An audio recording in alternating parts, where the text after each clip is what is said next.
Pinagahanap na ang barangay chairman sa Batangas City na nag-amok at nagpaputok ng baril sa kalsada. Yan at iba pa sa report ni Gary De Leon. Umaalingaw ang mga putok ng baril noong linggo ng gabi sa barangay Malibayo, Batangas City.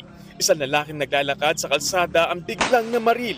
Ang lalaki niyan, kapitan ng naturang barangay na kinilalang si Joven Camacho. Lumabas ng bahay ang mga naguluntang na residente at kinumpronta ang nag-amok na kapitan. Hindi ako nagkulat pakikiusap. Yain na! Kung hindi ka nagkulat, umalis ka! Umalis ka! Napagalamang nakainom ang barangay chairman na nagbanta pang papatay. Papatay ko kayo lahat. Pagkatapos mag-amok, tumakas sa sarili niyang barangay ang kapitan. Kaya tinutugis na siya ngayon at mahaharap sa reklamong grave threat at alarm and scandal.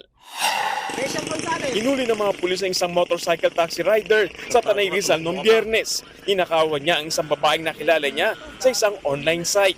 Ayon sa mga pulis, niyaya ng suspect na si Elias Jello ang biktima na mag-road trip. Pagdating sa Marilike Highway, iniwan niya ang babae. Tinangay niya ang cellphone at iba pang gamit ng biktima na naiwan sa compartment ng motor. Agad naman nagsagawa ng follow-up operation ng mga pulis hanggang sa nahuli rin ang suspect sa naturang highway.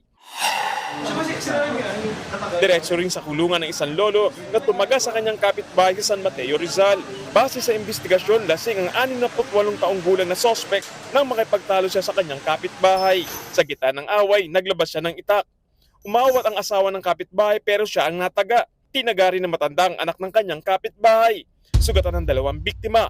Bandang huli, naaresto rin ng mga tarod ang lolo at dinala sa presinto. Nagbabalita mula sa frontline, Gary De Leon, News 5.